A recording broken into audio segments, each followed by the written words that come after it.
तुम्हाला दुसरं काही खायचं सर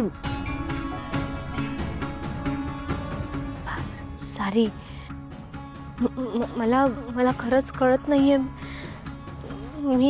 मी असं कसं काय वागले। वेळ निघून गेल्यावर पश्चाताप करून काय उपयोग आहे?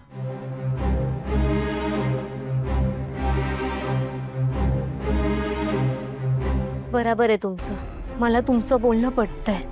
माझंच बघा ना आदित्य सर, शिक्षणाच्या दिवसात मी शिक्षण घेतलंच नाही आणि आता शिकायला घेतलंय। पण ही अभ्यास काय आहे कसा आहे मला काहीच कळत नाहीये। म्हणजे परीक्षा तोंडावर आली आहे, मी कसा अभ्यास करणार आहे, कशी परीक्षा देणार आहे मला खरंच कळत नाहीये काय। तेव्हा बरं झालं मला आठवलं। आदित्य सर मला या फॉर्मवर तुमची सही पाहिजे। माझ्या सह्या कशाला पाहिजे? पालक म्हणून पालक म्हणून म्हणजे ते नवरा किंवा वडिलांनी सही करायची असते ना। बाकडं तर नाही जाऊ शकत मी, बाकडं गेले तरी बा सह्या देणार नाही। आदित्य सर तुमचं स्वप्न आहे ना मला शिकवण्याचं, तरी सुद्धा तुम्ही सही नाही करणार का?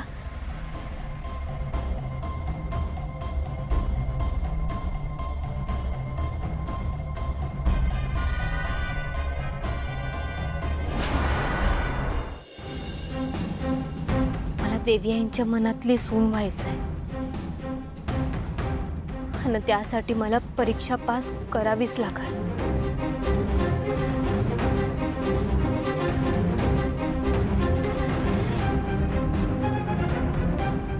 Thank you.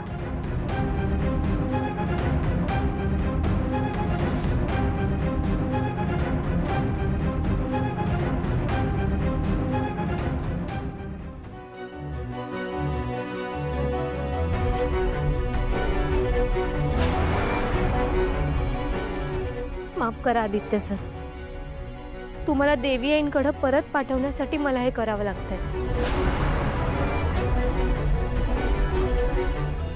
आई, हे बघ, दादाने जेव्हा ह्या प्रोजेक्टचा विचार केला होता ना, तेव्हा फक्त बिझनेस किंवा प्रॉफिट एवढाच विचार नव्हता त्याचा, त्याची काही सोशल रिस्पॉन्सिबिलिटी पण आहे, म्हणून हे सगळं सुरू केलं होतं त्याने। हो आई, अनाथ मुलांना त्यांच्या हक्काचं घर मिळावं, मायेचं कोणीतरी मिळावं म्हणून दादांनी हा प्रोजेक्ट प्लॅन केला होता।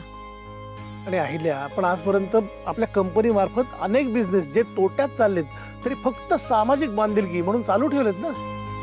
आणि हा तर आपल्या आदित्यचा ड्रीम प्रोजेक्ट आहे, याच्यातून कंपनीला फायदा होणारच आहे आणि अनेक लहान मुलांचा ज्यांना आई वडीलही नाहीयेत त्यांचाही फायदा होणार आहे। हा, मग तू या प्रोजेक्टला नाही का म्हणतेस? एक्सासुमो, आपल्याकडे जसे अनाथ आश्रम आहेत तसे वृद्धाश्रम पण असतील ना? ते काय ना, माझं जरासं प्लॅनिंग सुरू आहे। मला तुम्हा दोघां नवरा बायकोला वृद्धाश्रमात कायमचं पाठवून द्यायचंय।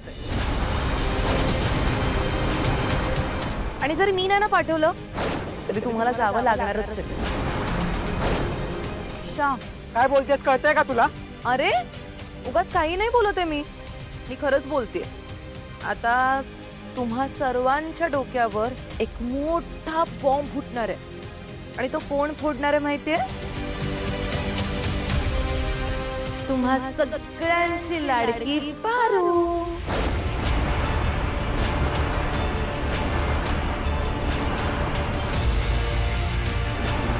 येऊ का? अरे नमस्कार वकील साहेब, थोडी काही काम होतं का? हो, मी अहिल्या देवींनाच भेटायला आलो होतो। बोला ना। तुमचा मोठा मुलगा आदित्य किर्लोस्कर याला तुमच्या प्रॉपर्टी मधील त्याच्या वाट्याचा हिस्सा हवा आहे। काय?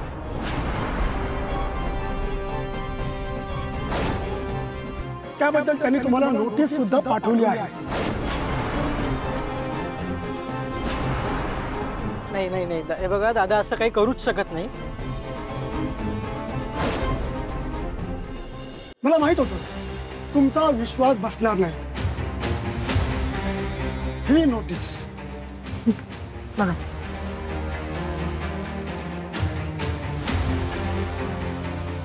येतो. थँक्यू.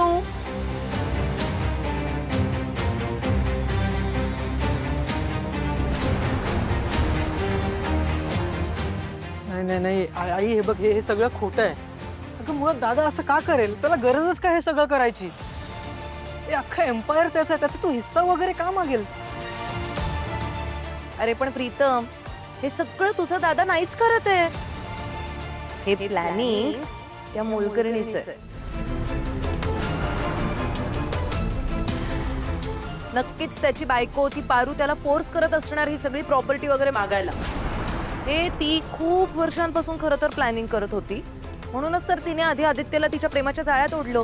आता ती या घरची सगळी प्रॉपर्टी स्वतःच्या नावावर करून घेणार आणि मग तिची मनमानी करत सुटणार.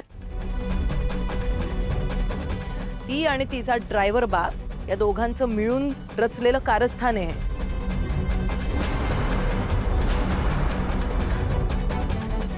आदित्यशी आधी लग्न केलं, त्याला एक सासू मॉम पासून तोडलं, मग त्याला या घराच्या बाहेर घेऊन गेली आणि आता हे प्रॉपर्टीचं नवीन नाटक.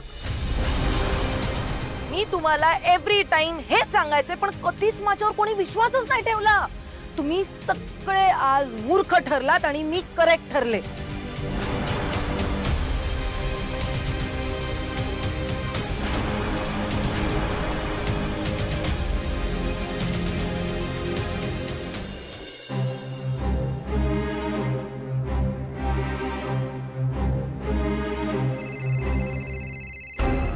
प्रिया मॅडमचा फोन.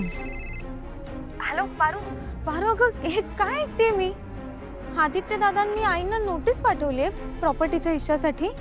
खोटं आहे ना हे सगळं? हा प्लॅन आहे वाटतं कोणाचा तरी. प्रिया मॅडम तुम्ही शांत व्हा, शांत व्हा आधी. शांत डोक्याने एकदा विचार करा. वकील तिकडे नोटीस घेऊन आले, त्यावर आदित्य सरांच्या सह्या आहेत म्हणल्यावर ती नोटीस खोटी तर नसेल ना? पारू अगं काय बोलतेस तू? हे मी तुला आणि दादांना खूप चांगलं ओळखते. नक्कीच काहीतरी गडबड होतीये. तुम्ही असं स्वतःच्या आईला नोटीस वगैरे नाही पाठवणार प्रॉपर्टीसाठी. एक मिनिट, मला सांग की तुमच्यावर कोणी दबाव टाकलाय का? ही कागदपत्र सगळी खोटी आहेत का?